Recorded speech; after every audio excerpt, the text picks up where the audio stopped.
សួស្តីបងបងទាំងអស់គ្នាបាទថ្ងៃនេះរៀបចំ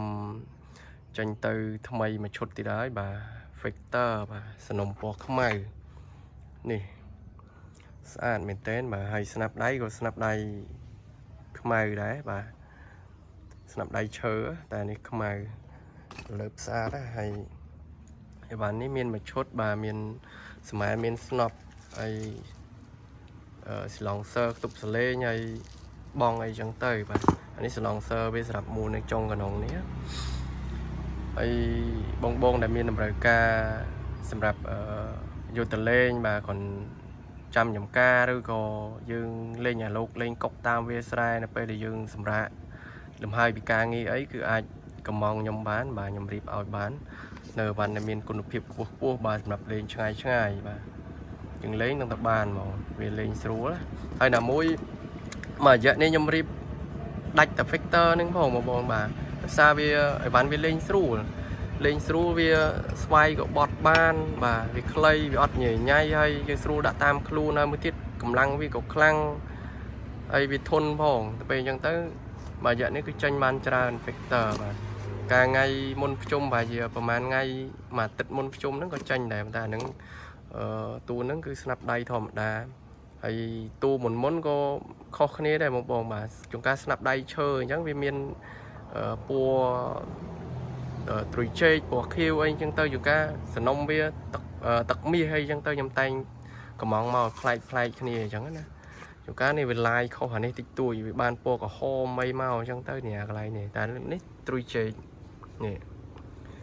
អញ្ចឹងផ្លែកពីគ្នាមកទូមកហើយ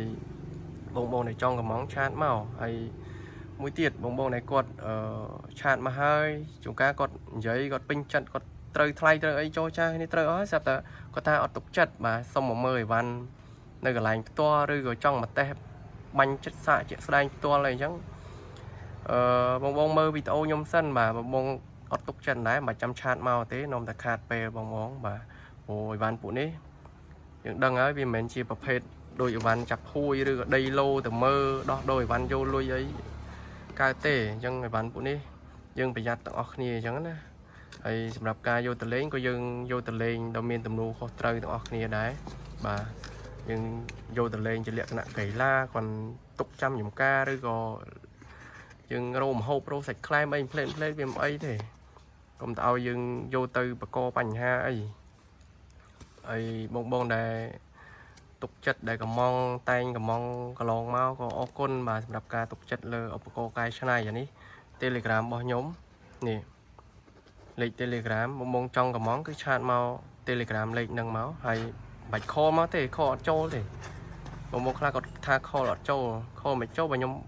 បិទចោលដល់រហូតហ្នឹងលេខហ្នឹងព្រោះទុកតាក់ទងទៅតាម Telegram ទេហើយអានេះឈ្មោះខ្ញុំឧបករណ៍កាយឆ្នៃបាទហើយអរគុណសម្រាប់ការជឿទុកចិត្តដែលកំងខ្ញុំកន្លងមកបាទហើយម្ចាស់ដែលគាត់កំងនោះគឺស្រួលមែនតើបាទគាត់ឆាតមកទិញយកហ្មងគឺអត់បាក់សួរញ៉ៃទេអូតាមធម្មតានៅពេលដែលយើងស្រឡាញ់របស់អីយើងចូលចិត្តរបស់អីយើងតែងតែមើលវាទុកមុនយើងមើលយើងស្រឡាញ់របស់ដែលយើងស្រឡាញ់គឺយើងតែងតែមើលវាទុកមុនតាមដានវាទុកមុនហើយអញ្ចឹងនៅពេលដែលគាត់មានលុយគ្រប់គាត់ឆាតមកទិញហ្មងអត់បាក់សួរញ៉ៃទេសួរទៅគ្រាប់យើងលក់1គីឡូប្រហែលអីប្រហែលតែប៉ុណ្ណឹង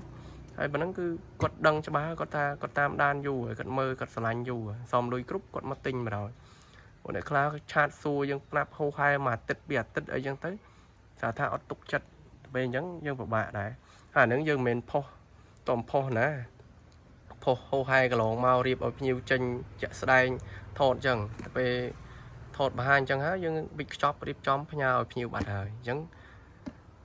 ហើយគាត់នៅតែអត់ទុកចិត្តទៀត